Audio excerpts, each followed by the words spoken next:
There is nothing, and I mean nothing, that comes even close to that sweet smell of barbecue. I know you know what I'm talking about. You step outside your house, it could be next door, it could be down the street, it could be in the next neighborhood, and boom, there it is. Oh yeah, I know what you're talking about. Suddenly you have the urge to visit that neighbor of yours. Well, barbecue season is a time for families to gather and enjoy more memorable meals together outside. Yep, and there are so many tastes and methods of preparation. So, Delmarva Life's Cleo Green stopped by Fat Daddy's Barbecue and Grill in Georgetown to check out a few of the summertime barbecue favorites. Thank you. There's nothing like good old-fashioned barbecue. We do the Carolina pulled pork. We do the beef brisket. We do the pit beef. We have hamburgers and we have grilled chicken. We have barbecue chicken that is amazing. Another amazing ingredient, friends and family. Barbecuing is fun and relaxing, and it's a great way to bring the family together for a meal. Brenda and Jeff Fry know firsthand what the Southern tradition means. You could say it's been a lifelong dream. People called Jeff Fat Daddies. It was just a vision and a passion that he had had all of his life. I mean, he would cook, he would barbecue for the family. We were his guinea pigs. But getting the food from their table to yours hasn't always been easy. Order up! It didn't matter if it was snowing out or if it was 100 degrees out. Jeff was cooking on the charcoal grill. We just did events. Well, the more events that we had done, the more people wanted to know where our restaurant was. Well, that was the place that we didn't have. We didn't have the place. We only had a tent and a trailer. Today, the couple is the proud owner of Fat Daddy's Barbecue and Grill in Georgetown and has been the go-to barbecue joint for more than 2 years now. So what is the key to great barbecue? Well, you need to first know that barbecue is not a sauce, but rather a method of cooking, just like grilling. The only difference, Jeff says, is the length of time and the amount of heat. Is your mouth watering yet? Wait until you see this. Everyone's firing up the grill. You've got meat for a nice brisket here, and you started making the perfect brisket at home. Yes, I did. In the backyard, running around. My wife said I look like the mad scientist trying to get these briskets nice and tender. So you've got us some ingredients to make the perfect brisket. Yes, I do. First, we're going to start out with this nice piece of 15-pound brisket that we use, and then we cut most of all this fat off and everything, so it's not so fatty, but a lot of people ask for the fat. That's what makes it so good. And first thing I'm going to do is just take it and start sprinkling my pepper all over it. All right. And then I'll use salt second. I love a little salt.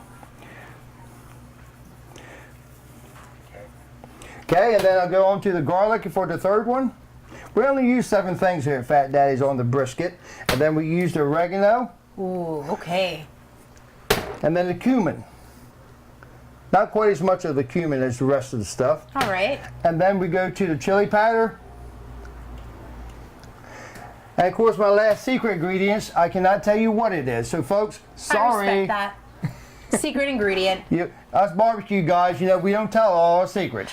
And then you take it, you just... But he can tell you that barbecue varies by the type of meat, sauce, rub, or other flavorings that are used, especially when it comes to this Texas-style beef brisket.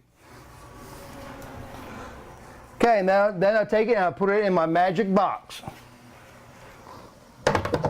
Jeff says that magic box is another key. He says charcoal or wood-fueled smokers are extremely popular for backyard chefs because of their taste. Let me get my tongs. And actually, 12 to 14 hours later, this is what we have outside of the magic box. Here it is. And it is a wonderful piece of meat. It's nice and tender because it is cooked so long and it don't cook above 240 degrees. Jeff says if you don't remember anything else about barbecuing, you need to remember this. Cook everything low and slow. Another barbecue season favorite is baby back ribs. Fat Daddy, what's the secret to some good ribs? Well, I think the secret is first is having a good baby back ribs, a nice size, well, not too big, not too meaty, but not real small either. So I got these ribs here that we use at Fat Daddy's, they're baby backs, and I'll just take this secret seasoning that I use, the dry rub that I use, and we all right, it's a secret. Sprinkle it all on here.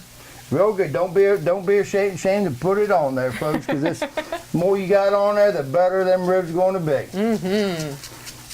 So we put this all on there first. All right, so you got the dry rub on there. And then you just start rubbing them in real lightly. I don't really rub them hard, these ribs here. So, I mean, and then we just take them, we put them in the smoker for up to 5 hours.